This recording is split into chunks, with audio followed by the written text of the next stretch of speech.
Hey there, friends and enemies, JoPaWrites here again, and Bungie just announced even more changes coming to Destiny 2 Lightfall in a couple weeks with this Article 2 Abilities and Beyond, a look at the past, present, and future of 3.0 subclasses. So, they wanted to give another update from the Sandbox team on the road traveled and the path ahead.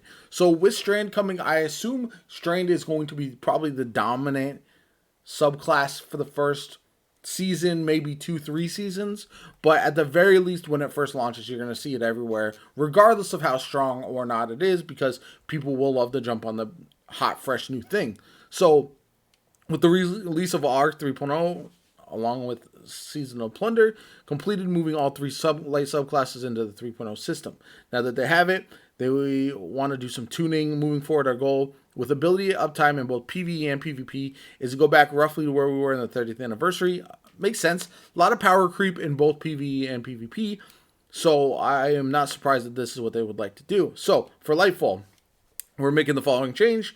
Rescaled the efficacy of discipline, strength, and each subclass ability stat. So your grenade, melee, and class ability regeneration rates are roughly a tier 8 compared to what they are now. So the tier 10 will be equivalent to what a tier 8 is right now, meaning everything is going to be just that much slower. Now, a lot of people are going to find this frustrating, but with builds, you almost don't even need to build into discipline, melee and class ability, discipline, strength, and resilience or recovery or mobility.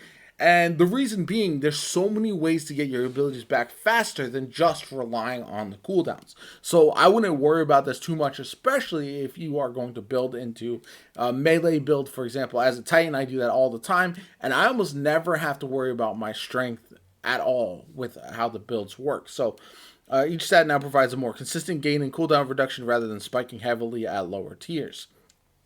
I like that balancing overall. Destiny 2 is a game of space magic, and your abilities will always be central to the combat loop. I say that all the time, whether it's PvE or PvP. I believe a no ability gameplay of Destiny 2 would be the most boring thing, and it's just not for me.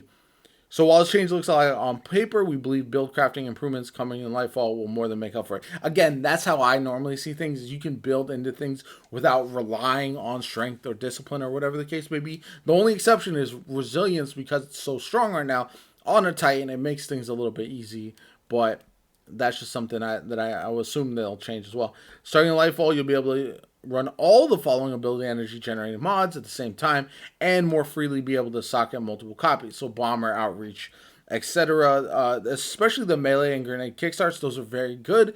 And so not having to only have it stasis armor to use those is going to be nice.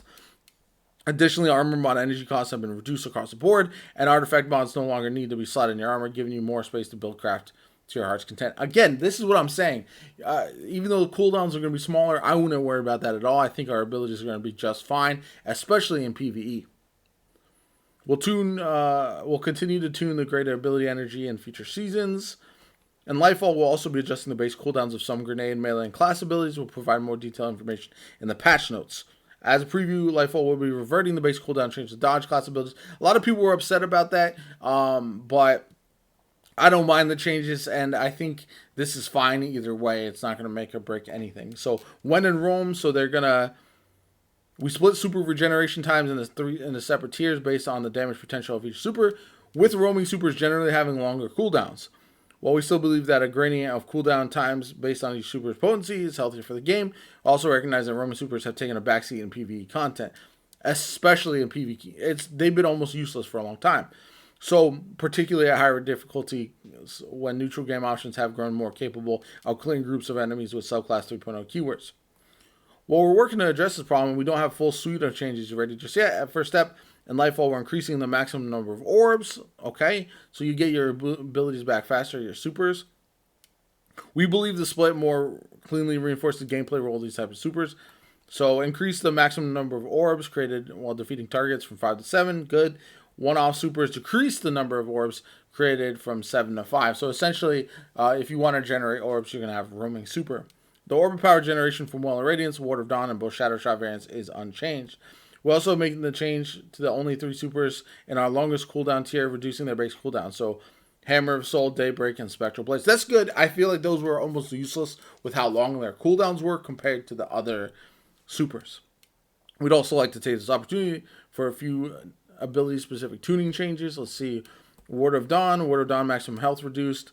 So we don't want to reduce the functionality in PvE, and in general, we still want Ward to be a strong option, whether you need to lock down a point on the map, but we're making a few changes. So yeah, maximum health reduced from 13,500 to 8,000. Damage dealt to the ward by PvE combatants has been reduced to compensate. In general, Ward of Dawn's effective health in PvE should not meaningfully change. Okay, that's good. Standardized damage dealt by each kinetic and energy weapon against the ward itself. Previously, energy weapons did 2.5 damage, and kinetic did just 1 time. So now, regardless of damage type, all weapons do 1.5 damage to the ward. Armor of Light has been updated to reduce its potency in PvP. Maximum health reduced from 425 to 300. Now inherits Void's Overshield 50% PvE damage resistance. No longer negates precision damage. So, similarly, Thundercrash is currently proving to be too difficult to counter or escape in high-level Crucible modes, and is too strong at both its pseudo-roaming and shutdown roles. Reduce maximum flight time, reduce size of the damage volume while in flight. Descent now begins early in flight. Reduced landing detonation size versus players by 20%. Unchanged versus PvE targets. Fist of Havoc increased PvE damage by 20%. So, essentially, PvP, Ward and Thundercrash got nerfed without necessarily changing it in PvE. Good changes there. Fist of Havoc being better in PvE. I would love to play into Fist of Havoc a bit more in PvE. We'll see if that's the case. But especially now that we've got your 3.0 abilities, like you can run Curious or you can run like Heart of Inmost Light or something and lean into Fist of Havoc, because Thundercrash without Curious, it just isn't the same. It doesn't do a lot of damage. It's not really worth running all the time. But Fist of Havoc has been so weak that you still wanna throw it on. So I think Fist of Havoc will be good for sure. Spark of Resilience Fragment is achieving its intended goal of making close combat safer to engage with. Bit too easy to keep rolling through an entire PvE encounter or Crucible skirmish. So increase nearby enemy count requirement on activation from 2 to 3. Reduce linger time after you're no longer surrounded from 4 to 2 seconds. So essentially you won't just be able to infinitely regenerate health with that, the Spark of Resistance. So